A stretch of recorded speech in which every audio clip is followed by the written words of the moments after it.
Assalamualaikum warahmatullahi wabarakatuh. Kami dari kelompok 4 akan menjelaskan mekanisme pasar menurut ekonomi Islam. Kelompok kami beranggotakan 1. Muhammad Dian Wafa, 2. Hadiana Isda, 3. Lutfi Fida Laila, 4. Muhammad Sultan Firdaus.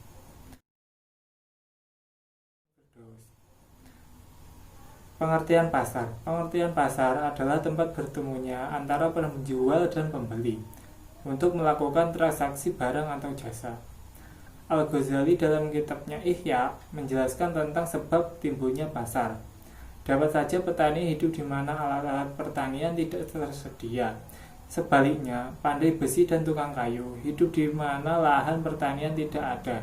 Namun secara alami mereka akan saling memenuhi kebutuhan masing-masing. Dapat saja terjadi tukang kayu membutuhkan makanan, tetapi petani tidak membutuhkan alat-alat tersebut. Keadaan inilah yang menimbulkan masalah. Oleh karena itu, secara alami pula, orang akan terdorong untuk menyediakan tempat penyimpanan alat-alat di suatu pihak dan penyimpanan hasil pertanian di pihak lainnya. Tempat inilah yang kemudian didatangi pembeli sesuai kebutuhannya, sehingga terbentuklah pasar.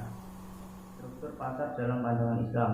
Pasar dibagi menjadi dua, yaitu pasar persaingan sempurna dan pasar persaingan tidak sempurna. Pasar persaingan sempurna adalah pasar yang apabila jumlah penjual produk yang identik banyak, barang yang diperjualbelikan homogen.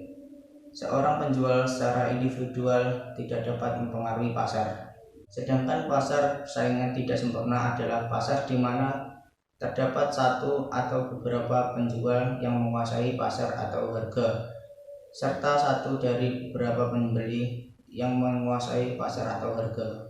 Pasar persaingan tidak sempurna dibagi menjadi tiga, yaitu pasar monopoli, pasar oligopoli, dan pasar monopolistik. Pasar monopoli adalah suatu bentuk pasar di mana hanya terdapat satu penjual dalam satu pasar, dan penjual tersebut juga sebagai penentu harga yang akan diberikan kepada konsumen. Pasar oligopoli adalah jenis pasar di mana penawaran suatu barang dikuasai oleh beberapa jenis perusahaan. Pandangan Islam terhadap pasar oligopoli sendiri adalah tidak terlalu menyimpang seperti pasar monopoli.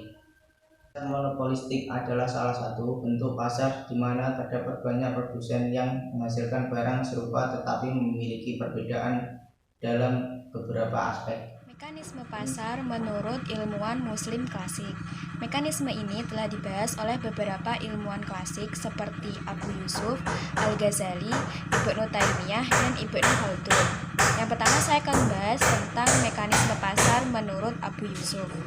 Mekanisme pasar menurut Abu Yusuf telah dibahas di dalam bukunya yang berjudul Al-Kharaj. Dalam buku tersebut telah dibahas mengenai beberapa poin, yaitu yang pertama prinsip perpajakan, lalu pengaruh naik turunnya produksi terhadap harta, kemudian ada anggaran negara yang dijadikan pedoman pada masa kekhalifahan Harun ar-Rasyid. Inti dari buku tersebut adalah bahwa harga suatu barang bukan hanya dipengaruhi oleh jumlah permintaannya, tetapi juga dipengaruhi oleh jumlah penawaran pada barang tersebut. Yang kedua adalah evolusi pasar menurut Al-Ghazali. Evolusi pasar ini telah dibahas di dalam bukunya yang terkenal yang berjudul Ihya Ulumuddin. Dalam buku tersebut telah dibahas tentang beberapa poin, yaitu seperti sistem barter dan permasalahannya, evolusi terjadinya pasar, serta kekuatan permintaan dan penawaran dalam mempengaruhi harga. Inti dari buku tersebut adalah bahwa evolusi pasar terjadi secara alami, di mana orang-orang terdorong untuk saling memenuhi kebutuhannya masing-masing, sehingga terjadilah proses barter. Ketiga adalah mekanisme pasar menurut Ibnu Taimiyah. Mekanisme pasar ini telah dibahas di dalam bukunya yang berjudul Hisbah Fiqh al-Islam dan Majmu' Fatawa. Dalam buku tersebut berfokus mengenai masalah pergerakan harga yang sering terjadi pada masa itu. Menurut Ibnu Taimiyah, ada beberapa faktor yang mempengaruhi permintaan dan harga. Yang pertama adalah keinginan orang yang berbeda-beda terhadap suatu barang. Yang kedua, jumlah orang yang melakukan permintaan. Yang ketiga, harga juga dipengaruhi oleh kuat lemahnya kebutuhan terhadap suatu barang. Yang keempat adalah harga juga dipengaruhi oleh kualitas pembeli barang tersebut. Yang kelima, jenis pembayaran yang dilakukan pada saat transaksi barang tersebut. Yang keempat adalah mekanisme pasar menurut Ibnu Khaldun. Mekanisme pasar ini telah dibahas dalam bukunya yang berjudul Al-Muqaddimah. Di dalam buku tersebut, Ibnu Khaldun membagi barang menjadi dua jenis, yaitu barang pokok dan barang mewah. Menurut Ibnu Khaldun, meningkatnya penduduk suatu kota berkembang akan menyebabkan turunnya harga pada barang pokok. Hal ini diakibatkan karena tingginya penawaran terhadap barang tersebut. Sedangkan harga barang mewah akan naik sejalan dengan meningkatnya gaya hidup yang mengakibatkan peningkatan permintaan pada barang mewah tersebut. Konsep mekanisme pasar dalam Islami dibangun atas dasar beberapa prinsip, yaitu 1. Ar-ridho, yakni segala transaksi yang dilakukan haruslah atas dasar kerelaan antara masing-masing pihak. 2. Persaingan sehat. 3. Kejujuran. Kejujuran merupakan pilar yang sangat penting dalam Islam, sebab kejujuran adalah nama lain dari kebenaran itu sendiri. 4. Keterbukaan serta keadilan. Mekanisme transaksi pasar yang dilarang Islam. Islam mengatur agar persaingan di pasar dilakukan dengan adil. Setiap bentuk yang dapat menimbulkan ketidakadilan itu dilarang. Untuk yang pertama yaitu talaki ruban, yaitu tindakan yang dilakukan oleh pedagang dari kota yang membeli barang petani yang masih di luar kota untuk mendapatkan harga yang lebih murah dari harga pasar yang sesungguhnya. Rasulullah melarang hal ini karena mengandung dua hal, yaitu yang pertama, mencegah masuknya barang ke pasar. Yang kedua, mencegah penjual dari luar kota untuk mengetahui harga pasar yang berlaku.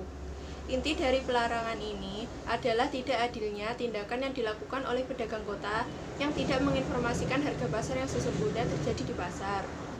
Untuk yang kedua, yaitu mengurangi timbangan. Hal ini dilarang karena jelas membohongi pembeli dan merugikan pembeli. Untuk yang ketiga, yaitu menyembunyikan barang yang cacat. Ini dilarang karena pembeli yang tidak tahu secara tidak sengaja membeli barang yang cacat dan pada akhirnya merugikan pembeli. Untuk yang keempat yaitu riba. Riba secara bahasa berarti pertambahan. Secara teknis, maknanya mengacu kepada premi yang harus dibayar si peminjam kepada pemberi pinjaman bersama dengan pinjaman pokok yang disyaratkan sejak awal. Penambahan dari pokok itu disyaratkan karena adanya nasiah atau penangguhan.